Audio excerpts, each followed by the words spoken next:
Hey Amazon gang, this is Dimitro from SalesBite, and in today's video I wanted to go over about Amazon advertising campaign naming.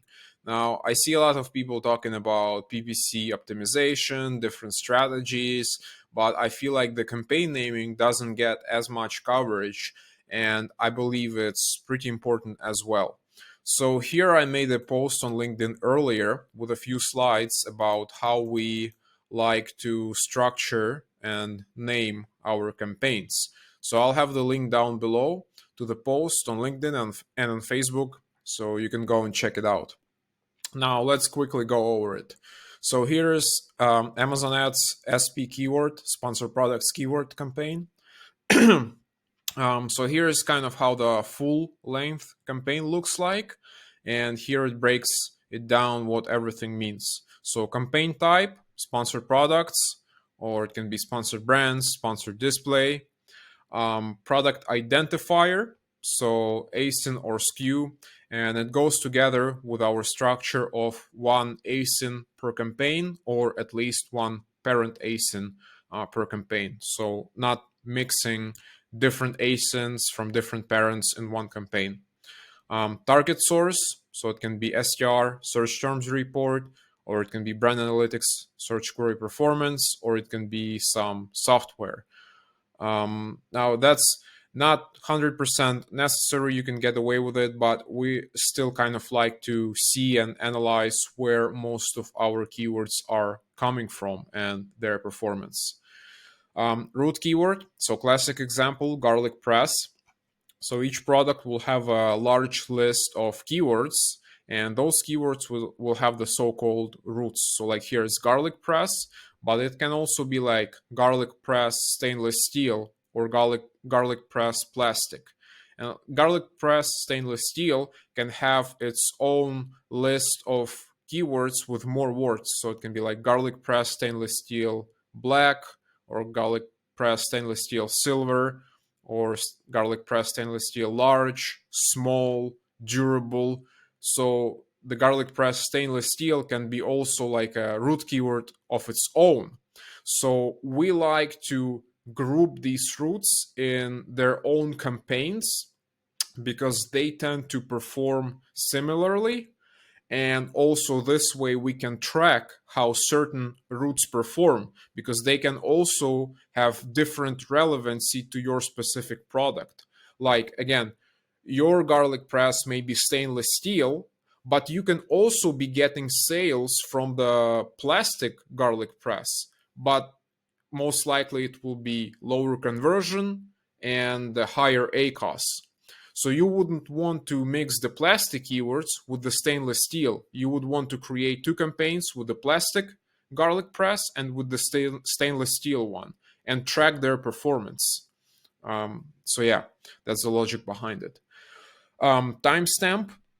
So when we create the campaign, we would put year, month, and day. So like at the end of the month, we can be analyzing our campaigns and see how the ones we created this month or last month are performing.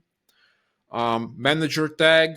So if you have multiple people managing one account, it's always good to know who's responsible for what. So if one person created a campaign, he would put his tag, another person would put their tag. But if it's only you managing the account, that's not really necessary. Match type. So we always divide match types into their own campaigns. I still see when auditing accounts, a lot of people like put all the match types in one campaign, like one ad group. So exact phrase and broad. That's really not good, because they will be conflicting with each other with the search terms. Sometimes people would divide them by ad groups in one campaign. That's a little better, but still the best way, I believe, is like really divide the match types into their own campaigns. So this way you can better analyze it, read data more accurately, and make better decisions. Placement modifier.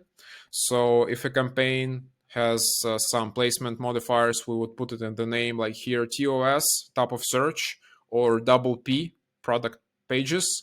And now we also can adjust for rest of search. So we would put like ROS, and we can also put like the modifier percentage, but that's not really necessary for you, because we would also often adjust those percentage modifiers, so it can get like to a lot of work with renaming the campaign all the time, but we still try to include it.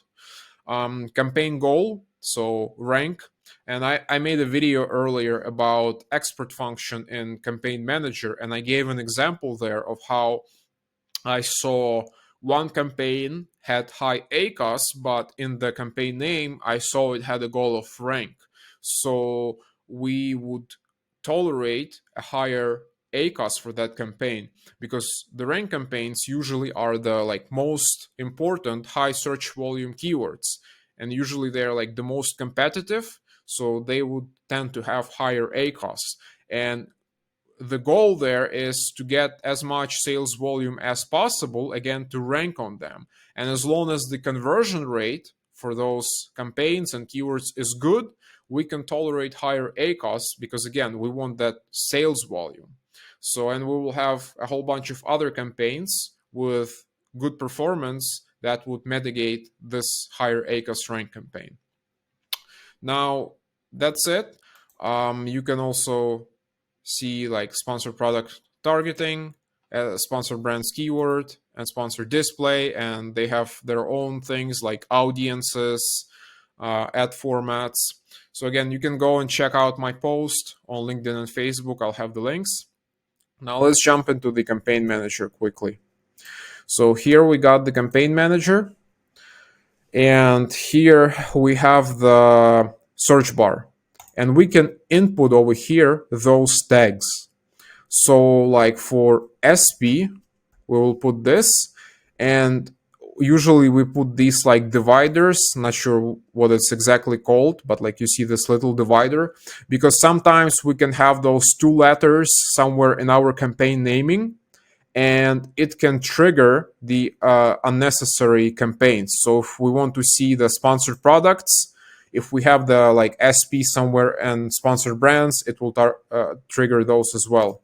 So yeah, we put those dividers to make sure we got the info. So here we see sponsored products campaigns, how they perform. Now we can check the sponsored brands. See how much we're spending on them, how much we're getting sales, ACOS. We can do same for sponsored brands video. See, so sponsored brand videos have higher ACOS, but still very good for this account. And we can see SD. So see, for SD, we don't have much going on here, and the ACOS is on the higher side. So again, the point is you can see how certain parts of your structure are performing. Also, we can do category. So category is kind of like auto for product targeting. See how it's performing. And yeah, we can do auto. So we would also put auto in the campaign name. See how they perform. And in auto campaigns, they have those 4 different targeting types. Not exactly sure, don't remember what they called. So it's like close, lose, compliments, and substitutes. So we always divide those into their own campaigns as well. So we can do close, and it would trigger all the auto with close targeting type. So see how this performs. Then we can do lose and see how this performs. And yeah, lose just has a little bit higher ACOS. That's normal, I guess, because it's lose. So yeah, then we can do like exact. See how all of our campaigns with exact keywords perform. And again, remember how I said we break down match types into their own campaigns. Then we can do phrase. See how it performs. And see how phrase has way lower ACOS than exact. And let's check broad. And usually it's a like misconception. People think exact is lower ACOS than phrase and broad. And you can see broad is also lower. And usually it's the other way. So yeah, here it is. So that's a pretty well optimized account I have here. But for you, like again, by quickly checking this certain tags, and see in different parts of your campaign structure, you may notice that a certain part performs abnormally, like autos. They can have maybe way higher ACoS than your goal. So it means like you need to do some cleaning in your autos, pull the search term, a report, and do some negations in autos or in categories. So check how a certain part of your structure performs, see anything wrong, and work on that specific part of your structure. And again, this is especially helpful with very large accounts. So you can see, again, those problematic spots. And yeah, the same for root keywords. So if we have different roots, like I gave an example earlier, we can also input it there and see how those certain roots perform and optimize those as well. So guys, I hope this was helpful. Please let me know in comments if it was. If you have any questions or suggestions for the next videos, or if you're an Amazon brand who's looking for help with Amazon advertising, please reach out to me. All the links will be down below, and we'll see if we're a good fit for each other. Thank you for your attention.